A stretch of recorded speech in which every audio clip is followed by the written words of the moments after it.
Hey everyone, welcome to episode number 89 of the Lift Free and Diet Hard podcast. I'm your host, Andrew Coates. And it's really kind of episode 239 when you factor in the original 150 in the old format and my old co-host, Dean Guido.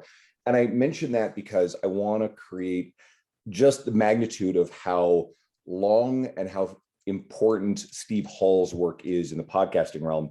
If I looked, you're on what, episode 313 of the Revive Stronger podcast? Yeah, something like that. It's kind of absurd. And those are just the one-on-one interviews and like the roundtables, let alone me and Pascal have the improvement season. So if we chuck those in as well, it's an absurd number. Exactly, right? So, I mean, you are one of the people, I look at people like, the FitCast, Kevin Larrabee, and Dan Brennan, who's been doing this stuff for forever.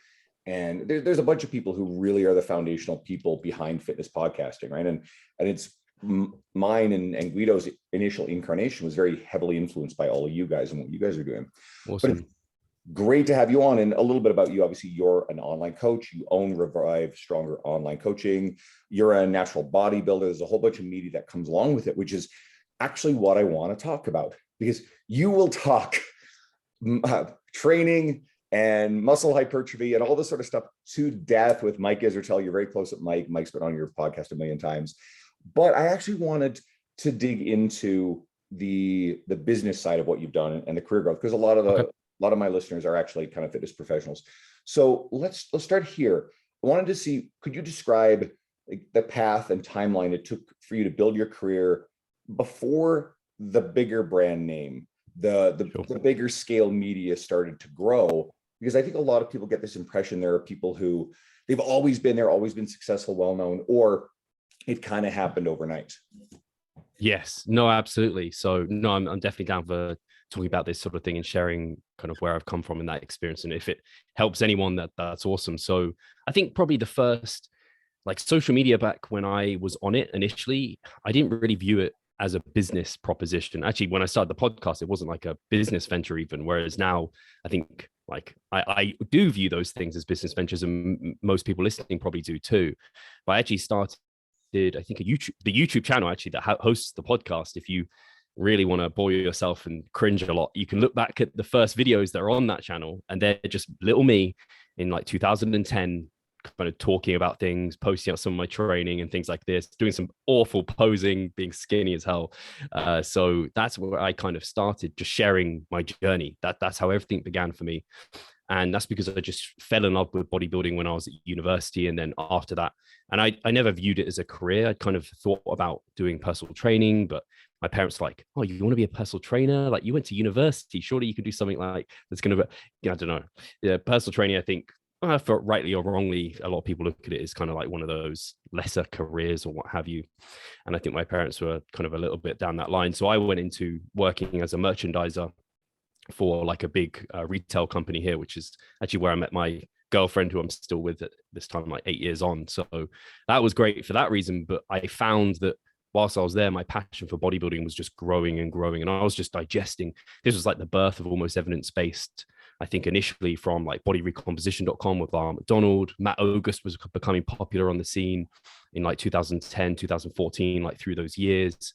And I just loved all of it. Ian McCarthy, I don't know if you remember Ian McCarthy, Andrew. See, it's kind of funny. And I'll sort of be kind of unvarnished about this sort of thing.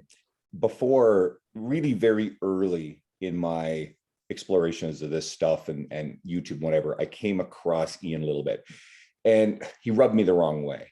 And I have had no interactions with him over the years, and I've had no inclination to do so. And that probably is something that maybe I should keep an open mind. You also mentioned Lyle McDonald. Lyle is one of the few people that is persona non grata with me. He's actually been an asshole to me and about a million other people I know. So, and that's kind of a general sentiment.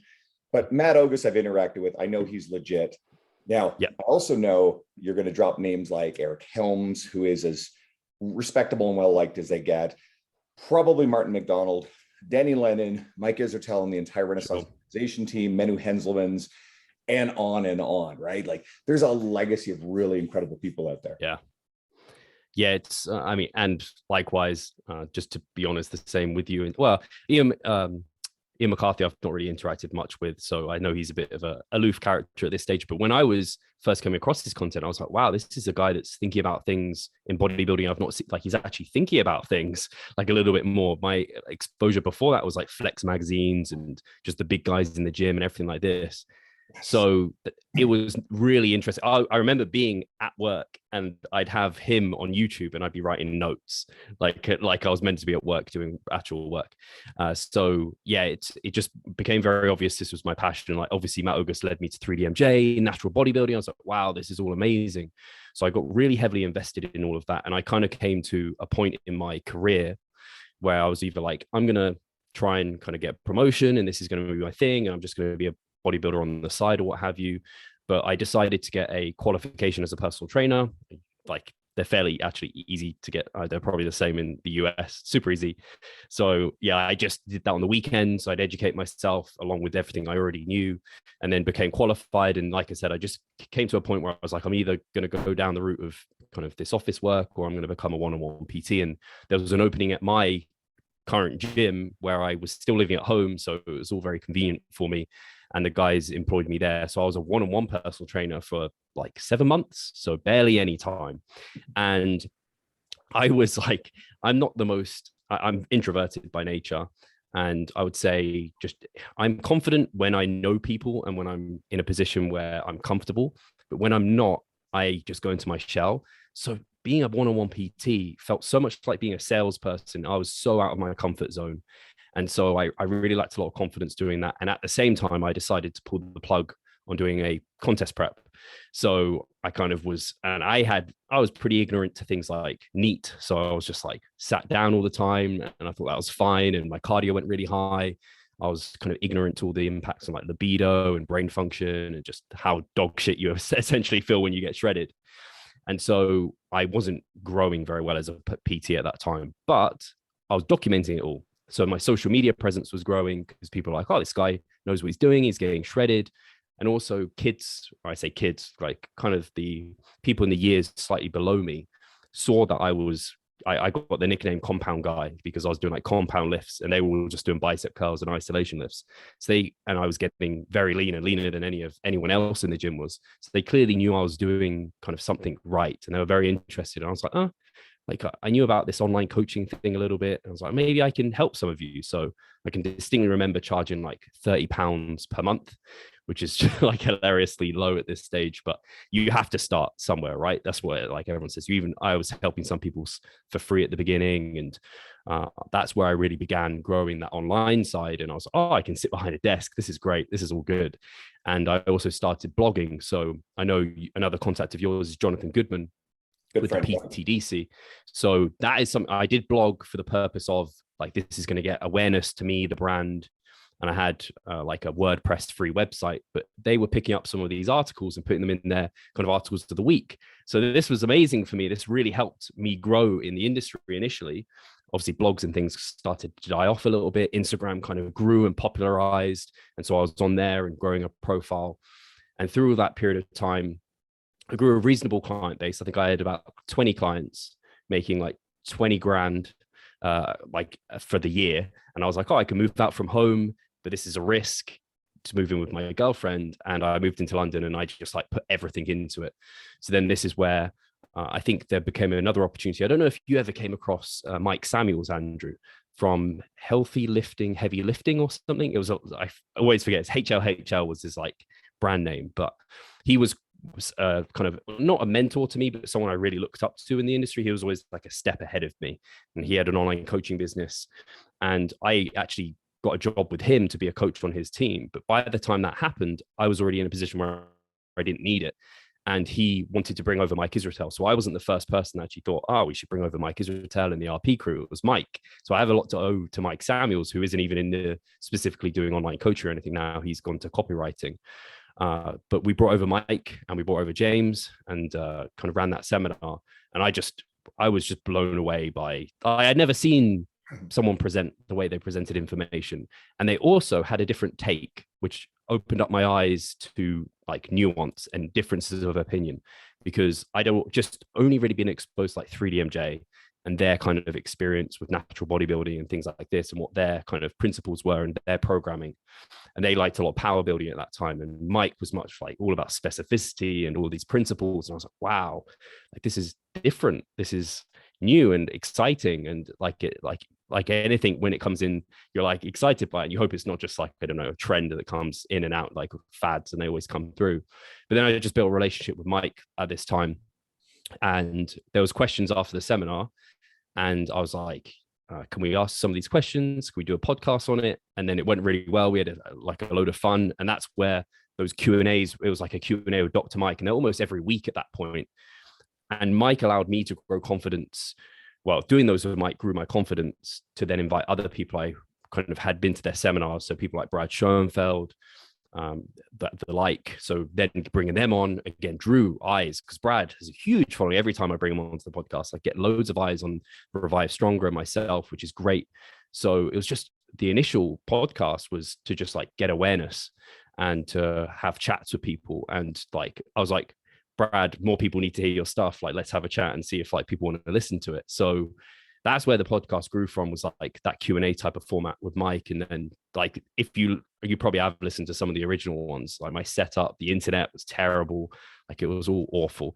And internet's like the holy grail of online coaching now. Like if I didn't have good internet, I couldn't do my job at all like I do now. But that really propelled things. So I don't know if that's like a good stopping point, but the initial was like competing, and then the podcast, doing that with Mike, and then some of the bigger names in the industry. I'll jump on a couple things here because I'm laughing the entire time. It's like my story. I remember I went to business school. I didn't set out to be a personal trainer early on. And when I did pivot, I remember, my dad kind of being hesitant about me leaving this other job, which was stable. It was terrible, no future, about stepping into PT. And I was hesitant. I got a very simple training certification. It's why I don't like when I hear coaches with gatekeepery type language, negativity around weekend certifications or unqualified trainers or whatever. It's like, hey guys, we all started somewhere, and there's a lot of skilled, capable people who got into the industry from some other career, had some practical experience. A lot of my formative stuff was hanging around with an IFBB pro bodybuilder friend of mine back in Newfoundland, Canada. Reading Flex and Muscle and Fitness magazines. Never could imagine like 20 years later, I'd be writing for Muscle and Fitness and stuff like that, which is nuts. And I remember, again, just working out at this gym here in Edmonton, Alberta, and the trainers, the staff kind of bugging me to come work there. So it's like, you're telling my story too. Yeah. And then I just remember all those humble beginnings, and of course, getting exposed to Renaissance periodization. Mike, at a certain point, Mike got brought here to Edmonton, got to know him, sit down, have dinner with him. So there are so many funny parallels. And I wanted to grab onto and started writing, blogging, meeting Jonathan Goodman in 2018, and some of his people who chose the weekly best articles. Some of my stuff started getting shared on there. So for anybody listening, you hear all these parallels. I mean, your story is not going to be exactly the same, but there's all these kind of humble beginnings to all this stuff. And it's about leaning into these things and being interested. And I wanted to kind of mention the YouTube thing. So my podcasting got started as YouTube kind of as well. I was dabbling in it. And then my friend said, hey, come on, let's do a podcast. But I also remember a lot of people who at that time were getting a lot of traction on YouTube because they were documenting. And this is the big thing. They were just documenting what they were doing. Jeff Nippard, who is enormous in this world, and my buddy Matty Fusaro, right? Again, a lot of just I know Matty. Matty's awesome, right? And they're just documenting what they're doing. And yeah, I think getting in that stuff early on helped. YouTube's kind of tricky too, because you got a lot of infotainment stuff or some people who definitely blur the lines with what I think is credible information. But there still are a lot of really good people who have done well. Omar Isuf is another guy who absolutely crushes on YouTube, right? And he's a very evidence-based. So let's take that a little further. And like, when did you set about building your online business? Because you mentioned the start of that. And especially like things like developing courses within your work, scaling your online business. What was involved with that? Did you have a clear idea, or you're figuring out as you went along? Just anything about that, and maybe weave it in a way that could help someone who doesn't know where to start to try to, because a lot of us, hey, I do online coaching, and I now have a group online strength program for women that I have with a partner. But I think a lot of people are wondering, all right, well, how do I scale and build something bigger? Yeah, it's a great discussion point actually, because I will say from the outset, everything pretty much to this point has been learning as I go. So very little has been pre-thought out and pre-planned. And oh, I want to, like, I don't know, earn a certain amount or charge a certain amount or have a certain number of clients. It's all just been, oh, this is going well, let's put more into this, or this is going well, let's put more into this. Oh, I'm like full of capacity, let's have a waiting list. Oh, I can probably increase my prices, this sort of thing. So it's very much the beginnings for me was always about, I just had a huge passion for helping people, because the kind of birth of Revive Stronger was me recovering from an accident and really bad ill health. And that's where the name came from.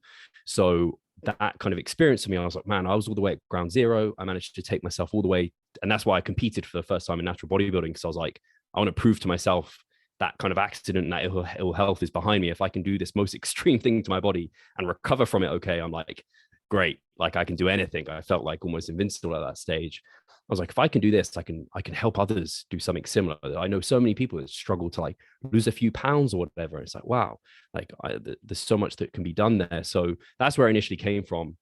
But I would help anyone. So my initial, actually, this is probably informative for people, is because I was that one-on-one PT. I don't know if you had this, Andrew, where you would start working with people online and they'd refer people. So a lot of the people initially I worked with were people in the gym, and then like their friends. And then it was people I went to school with who maybe I wasn't even friends with. So it was like that immediate network. So you had the same.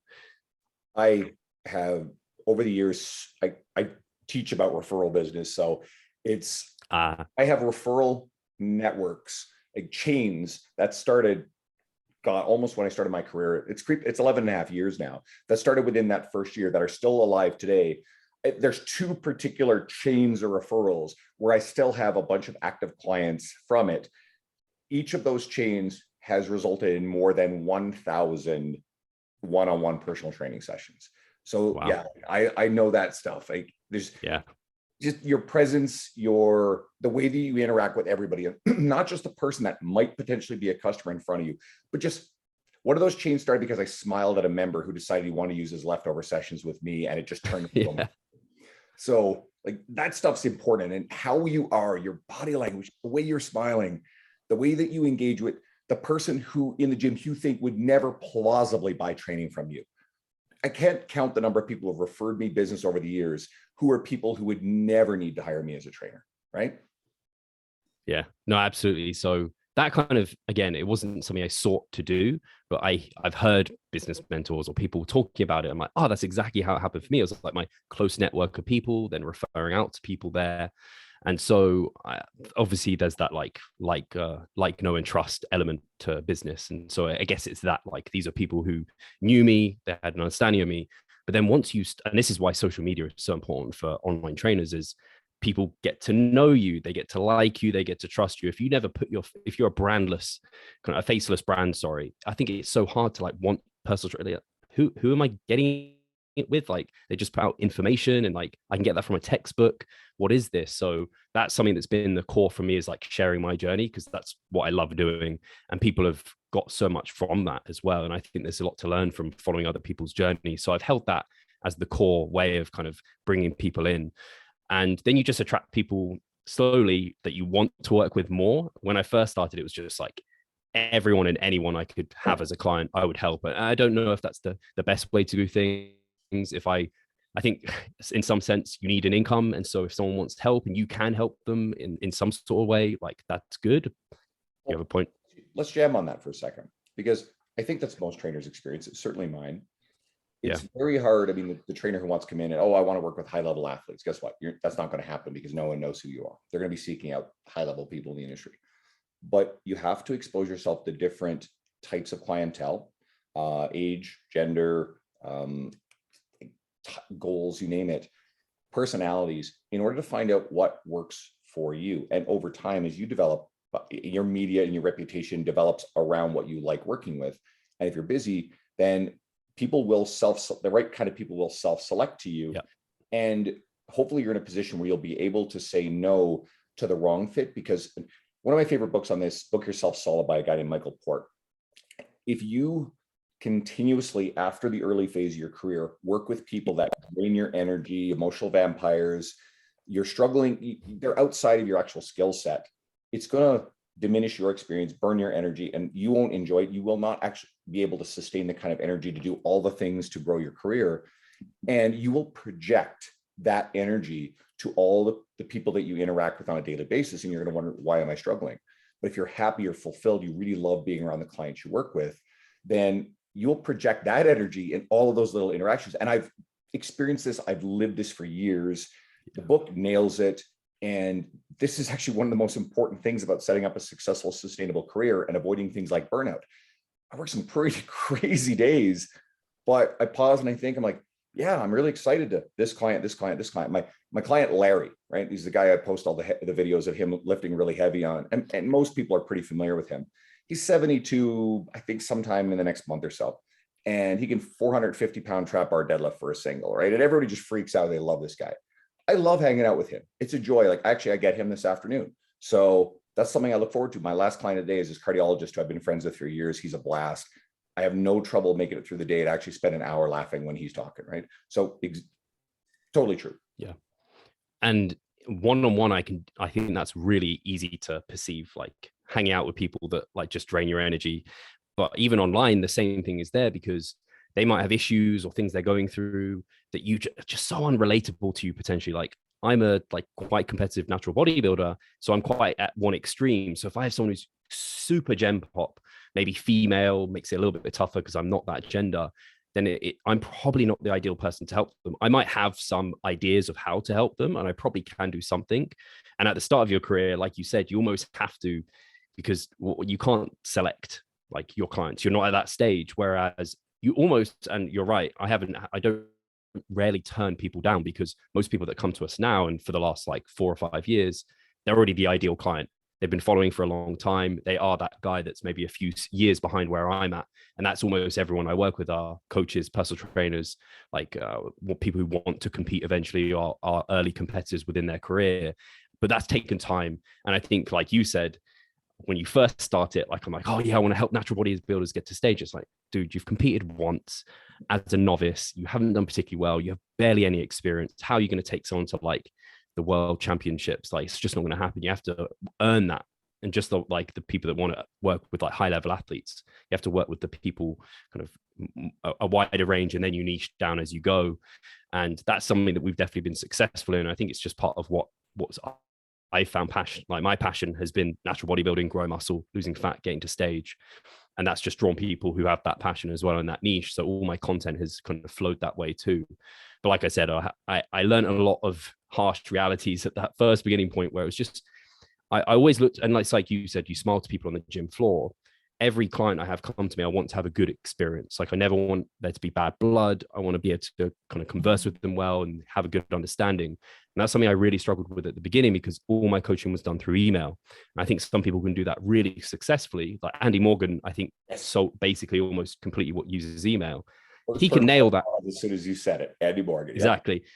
Yeah. He can nail that, but I also think he brings in a client who has that understanding and actually enjoys that, rather than having to do a video. Whereas I struggle with text, and that's what I was struggling with. They were like, you can perceive words differently when it's written versus when you hear it or see it spoken to you. So I started to move to video check-ins, which I got from 3DMJ, because I knew they did video check-ins with their clients.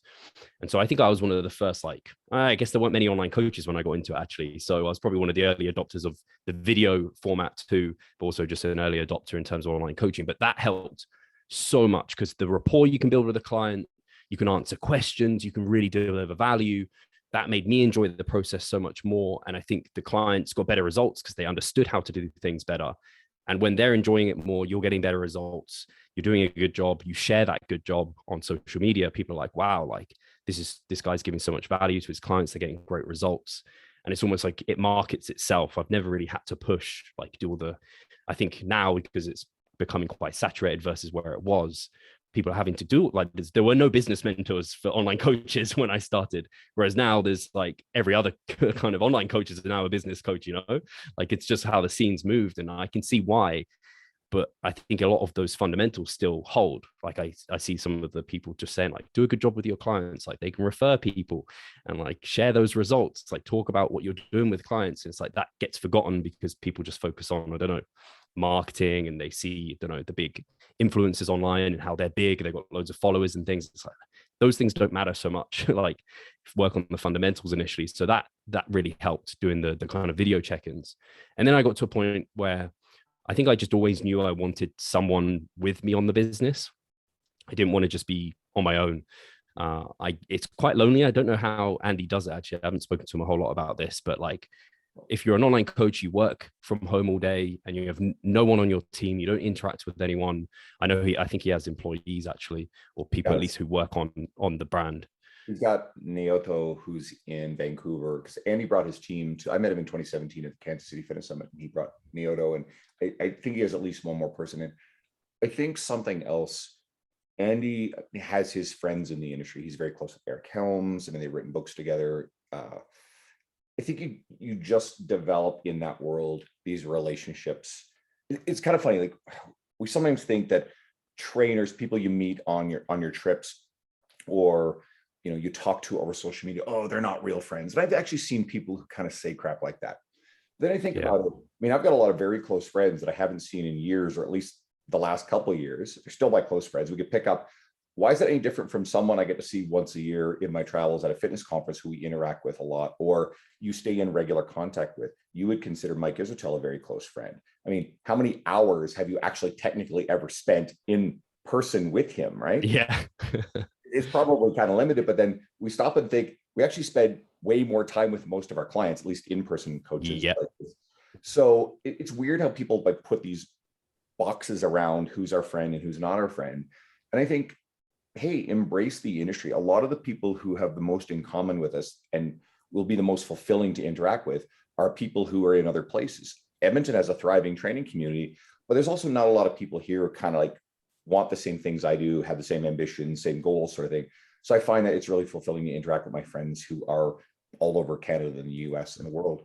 So yeah, I don't know. Each person's own experience is different, and I can't speak to what kind of like, Andy's is like. Plus, there's also most of my close real world friends. I don't put that stuff up on my social media much. Like that's kind of a whole different thing. Not most of them aren't even in the fitness industry, so not everybody gets to really see that kind of dynamic either. Yeah, well said as well. And I think online coaching, it might draw a certain type of person too. Like I like spreadsheets. I'm introverted. Like I like being on my own quite a lot, so it does draw me in. But for whatever reason, I think there were two things. One, I think I kind of just wanted someone to have on the brand with me, just because selfish reasons, but also I think I capped myself at 20 clients at one point, where I was like, I can't handle more than 20 clients, and I still have people who want coaching from me, so let's bring someone else on. Now 20 clients seems ridiculous to me now. I must have been so inefficient back then, like creating a program took me like 2 hours or something, whereas now it's like way more efficient and I have better systems in place. But this led to me bringing Pascal on in 2017. And actually, I'll rewind very quickly. I did have some early, and this was a similar time to when Pascal came on the team, some early mentoring with Andy. When I actually brought him on the podcast the first time, afterwards he was like, I think he just could tell I was early in this. I was interested, and he wanted to help me out. And I think he was just being a really genuinely very nice guy. And he mentored me for, it may have been like a few months, where we'd have like a weekly call or every other week. And there became a point where it was like I didn't need that help anymore, and so like I just ended up flourishing, which is fantastic, and I owe a lot to him for that. Just the fact that he's even like just seeing value in me and thinking this is someone who I think can do good for the industry. That was enough for me to kind of use that as confidence to grow. But I brought Pascal on, and that forced me to do a lot of things in terms of like setting him up, but also he forced me to systemize a lot of things and focus on like quality and things like this. Whereas before, and to get the business where it was just like quantity, like consistency, just put out something. Like if I've got things on my mind, I'm putting them out there. And not to say everything was low quality, but could definitely be improved. Whereas he was like, right, we need to have like contracts in place. We need to have all these various systems in place. And that allowed the business just to even more so flourish. He started editing the podcast, so making that more professional. So just like Pascal brought this German efficiency and quality to the brand that we otherwise wouldn't have had. And then that relationship has just kind of flourished, because we're actually, at the time, I didn't realize it. When I went through the process of actually, I did like a whole, it's crazy to think back, that's how I did it. But I had people like apply for a role at Revive Stronger. So they sent in like their CV. They then kind of did like some infographics and social media work, and I kind of rated that. And then I went to like an interview stage after they did like a program for like a random person I set up. And Pascal just nailed it every single step. By the time we got to interview, I knew he was going to be the person I'd bring on. And at the time, I didn't realize how different we were as people, though. And I think that's actually helped us with the business, because I don't know how to put it, but I'm more like, I'm not even sure how to put it, but he's more straight down the line, says it how it is, very much like, this is what we're doing, blah blah blah. Whereas I'm a bit more of a soft touch, and like, I'll be the person that stays later than they should at like a party or whatever, just because other people are staying and I feel like I should be there. Whereas he's like, it's my bedtime, I'm going, or whatever it is. And he brings that efficiency and structure to the team that maybe it lacked. And then I have the front face, and I like being out there. I like being on social media. I like sharing what I'm doing, whereas he likes being behind the scenes. So it's just allowed that kind of, we've been kind of synergistic in that sense.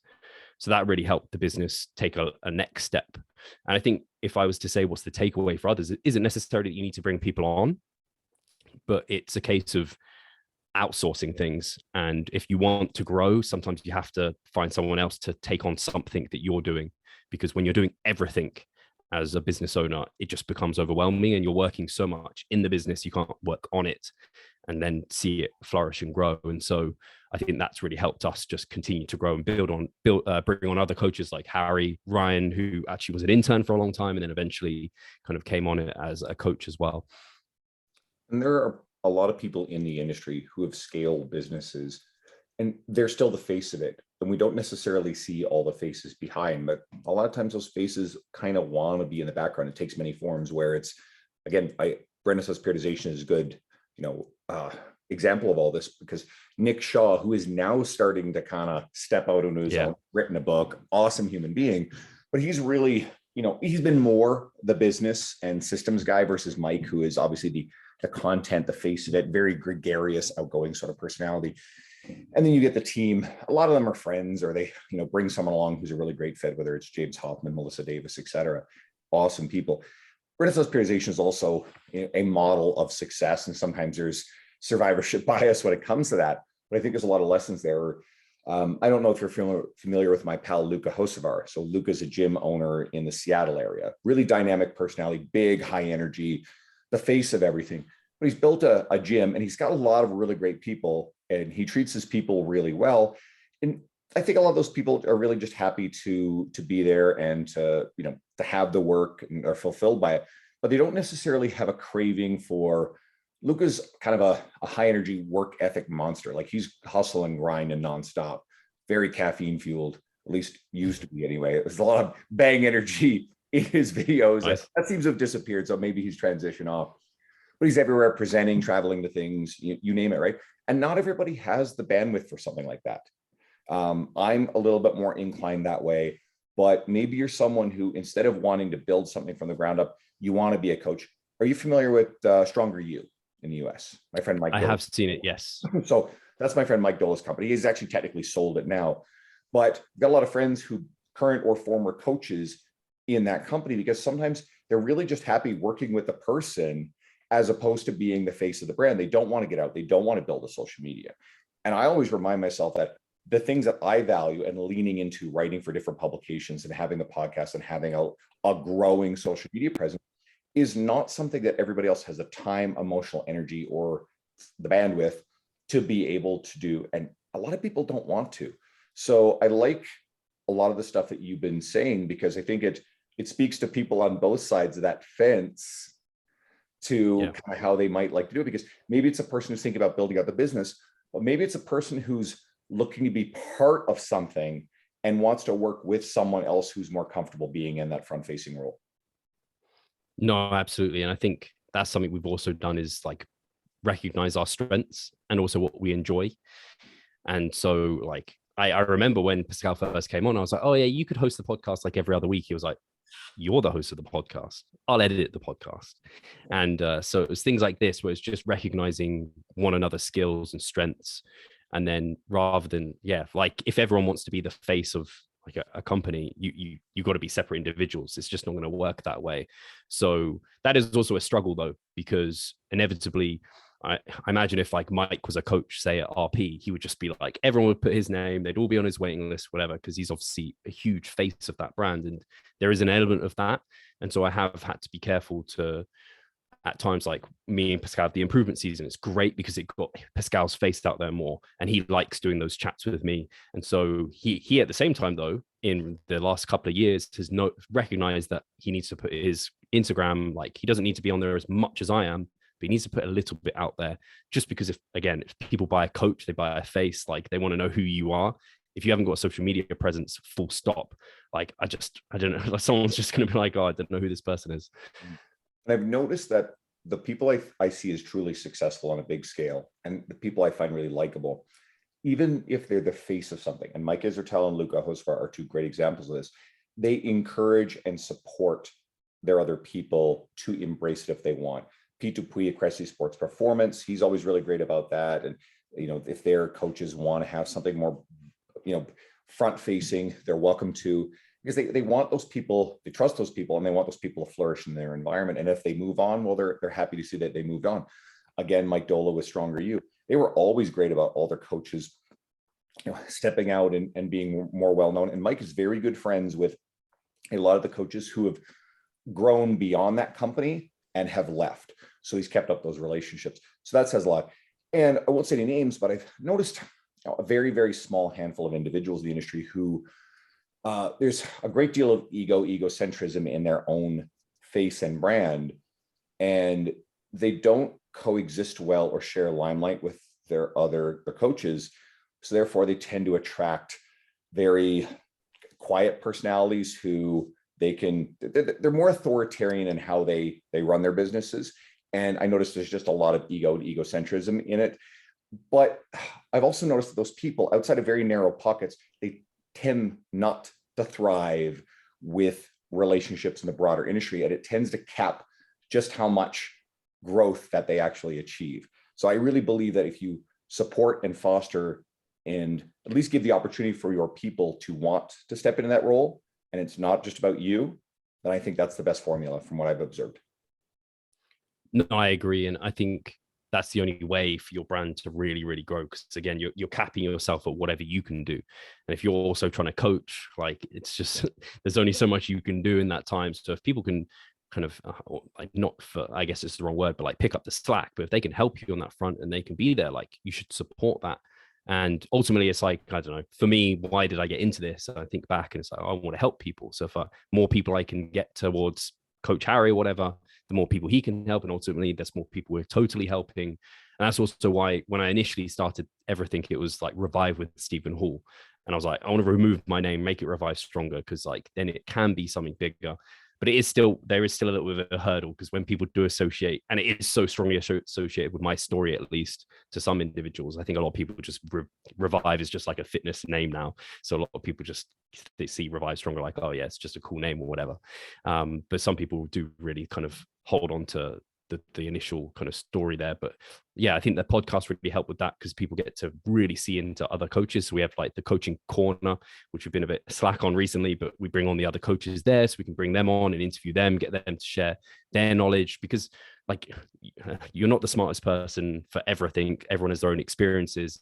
And so you can share more knowledge that way too. So yeah, it's got to a really good point, and we tried, and I'd say we're at the point where we're struggling for what's next for the brand, in terms of, we tried the members site. I say tried because it wasn't as successful as we had hoped it to be, because members sites, I don't know, there's various reasons it could have fallen on its face. And I wouldn't say member sites are just dead. I think there are some very popular ones, but it's just trying to find that next thing for us. Because I'm also, maybe it's a little bit of just like, everyone's got their own like ebooks and products. I'm like, there's already so much great information out there. What can we add? So it's just trying to find our place. But I'm also quite comfortable coaching and earning a good living, helping people that way, and just like that continuing to grow. But that's kind of where we're at. So it's like, I think, how big do you want, like you get to a point where you're happy with what you're doing, how much bigger do you want it to be? Is it worth the extra strain and like stress or time that's going to take? Or do you want to kind of hold where you are? And I'm not sure. And I'm not sure either about like, and I try to absorb as much as I can. I try to expose myself to a lot of different ideas and people and successful models. but also see through the matrix on who's really successful versus who's making a really good show of it. And there's a lot of interesting stuff within that. I don't have the answers as to how to scale and grow something, because can I recreate what like Mike and Nick have done with RP? My God, no, right? Or what John Berardi's done with PN. I'm not even interested in trying that sort of thing, or what John Goodman has done with the PTDC. And John's great because he's actually very transparent about the process and the pivots and the changes of direction and what he's done. So I really enjoy following kind of what he's doing with that. And then there are some people, the physical gym owners. I use Luke as a good example of that because he has that physical gym space despite all his media that's bigger than it. Or Pete Dupuis at Cressy Sports Performance, because I know Pete quite well. I mean, Eric Cressy's obviously the more of the face of it, but Pete's Sure. and Tony Gentlecore, who's no longer part of it. Like I knew those guys. I've never actually met Eric. So I like looking at what they're all doing. And I don't, the day-to-day of running a physical space doesn't interest me, but I contract at my friend's place, and he's brilliant at it and thrives. So I pay a little bit of rent and I have a full gym to play around in. Why on earth would I actually want to own this thing? You have to know what you're doing in order to scale it, right? So I still haven't figured out how do I scale beyond just me, because we are limited by our time and what have you. And it's been fun, been doing really well with it. And I look at what different people are doing. And more recently, I'm doing my friend Joel Jamieson's certified conditioning course. Or conditioning certification, Bioforce. And Joel's ultra successful. He's works with a lot of high level UFC fighters. He's worked with a lot of different people, a lot of special forces stuff, military, and dude has a helicopter, just flies around Seattle, right? So owns a gym there, and he's built up some really cool courses, and he's really good with kind of almost like the marketing side of stuff. And he's got a very quiet presence, but he's one of these legitimately successful people who there's no ego or bravado in any of it. He just built it. So I like looking at what someone like that is doing, and this course that he's built is phenomenal. So everybody's out there, not everybody, but a lot of people are trying to go out and build a course, or like you mentioned, ebooks, or ebooks are kind of 2005. They're not as lucrative anymore, but that's not to say you can't turn around and do something like what Lane Norton did, or RP, and they did the really big, super high quality evidence-based ebooks that you can now get physical printed copies of a lot of, because they've scaled. So there's a lot of stuff out there, and some of it may seem really big scale, but it doesn't necessarily mean you can't start in a very humble place and grow in that direction, because Mike and Nick were once personal trainers that built this whole thing, right? John Berardi's story is fairly famous. If you get into Lucas' story, him and his brother were training people in the woods in Slovenia, and then they had this little like garage space, and then they moved to another bigger garage space in Seattle area. And now Luke has one of the most beautiful gyms over a very long career, and all the other things he's built out. So it's fun to look at those stories and those humble beginnings, because there are a lot of lessons embedded in there. And that's why I bring people like you on here to dig into that stuff. For the person who's newer in their career, and it's kind of thinking, whoa, I used to think, hey, there were two tiers of trainers, people like me on the gym floor, and this group that wrote for publications like T Nation, appeared on fitness podcasts and all this sort of high level stuff. And I didn't understand how you went from one to the other. And I thought this is a special insider thing. And over time, as I've added up a lot of work that's kind of led to being very much in the space of that other side, I kind of look at it and go, okay, cool. Well, it's a lot of work. Doesn't happen overnight. But actually, here's the process. Here's the path. Here's the stuff you could do. Let's pull back the veil a bit and let other coaches see. And if you're willing to lean into brand vehicles, your big one was the podcast, right? And again, Danny Lennon has done it through podcasting, and a number of other people. Podcasting has been one of the big things. For some people, it's YouTube. For some people, it's writing or some combination. And I love that stuff. Any parting thoughts? Any other insight? Yeah.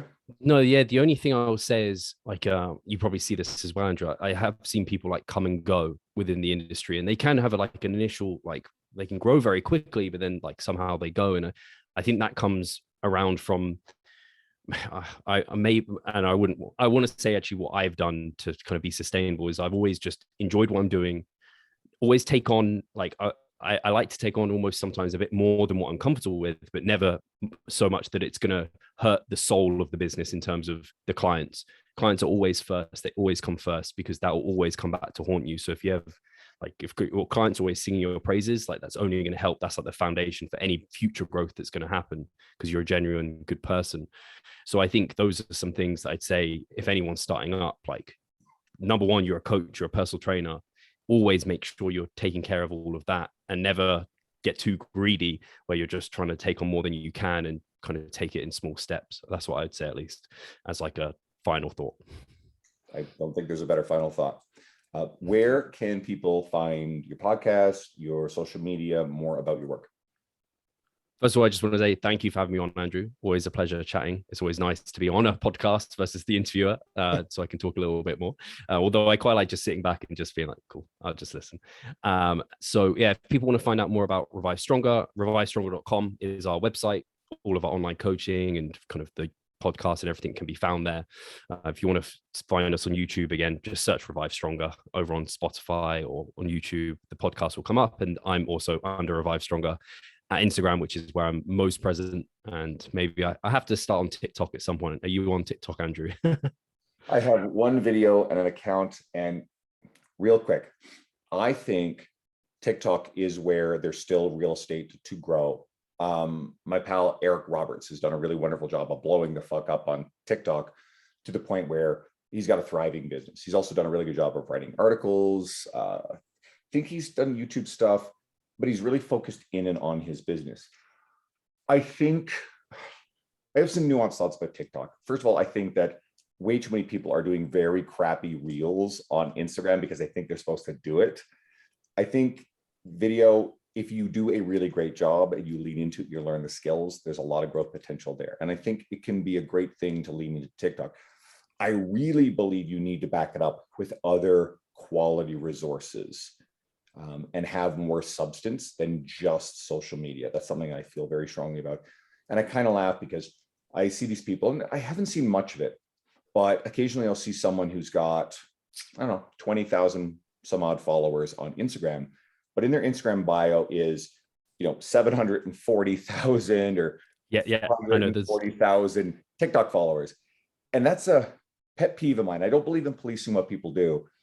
But it's like you're screaming insecurity, and you're screaming, like, people complain about vanity metrics. You're basically saying the most significant thing about me is the fact that I have a large TikTok following, which, hey, takes work, but it's also something that's easily scalable. And a lot of social media followings are fake. A lot of them are really true. Cool.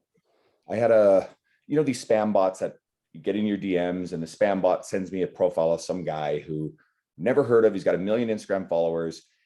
And I look right away, and all the comments are like fire emojis from other blue check marks. And these are engagement pods. It's incredibly fake. So for anybody listening, the only reason I point this out is to say, do not look at these people and think they're doing something and you feel like you're inadequate, you're doing something wrong. That stuff's all fake. Okay. There are people like Jordan Syatt who has a real engaged following. We watch him for years and what he's doing. There's a reason why he's where he is.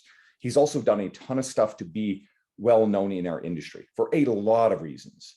So don't get fixated on the spammy bullshit game, and don't get caught up in this idea. I think TikTok can be a really powerful vehicle. I think you want to keep your eye on it. It's just something I also know that we can't be everywhere. We only have a limited amount of time to do everything. And it's just something I've at this point made a conscientious decision I'm not leaning into because everything else is going really well.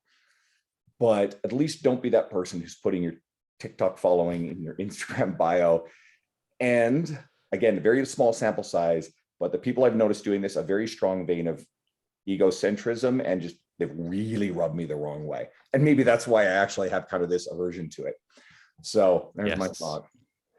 I can agree. Most of it's either like an ego, like extreme opinion, or like very dogmatic or something like that, like a really alpha male, or it's something that's like, it's just a butt. Like it's just some nude, it's like half nudity type of stuff. It's just like, every time, like even the reels for me are like, TikTok is just reels. So reels for me sometimes get a bit much. So I'm like, I can't to go on. I am on the platform. I don't use it because I'm kind of like you, too many eggs in like too many baskets. I focus on Instagram, and I focus on the YouTube and podcasts at the moment and clients, and that's enough for me. But it's like you said, you don't want to be that person that ignores it and be that old guy that's just like, oh, new stuff sucks, and so you just get left behind. So I kind of got an eye on it, but hoping that Instagram just absorb it somehow. Would make things a little simpler, right? And then there's going to be something after that. But you think about anybody who really leaned really hard into Snapchat, and now look at it, like Snapchat isn't a particularly useful vehicle for brand building. So, but that's an entire podcast in of itself. Yeah. I'm really grateful you took the time to come on today. It's been great to get some face-to-face time. And for anybody listening, obviously, if you're a long-time listener, please go follow Steve. Everything we talked about, you can then pick lessons from how Steve has built what he's done, why he's successful, why he's a respected name, especially in the evidence-based fitness community.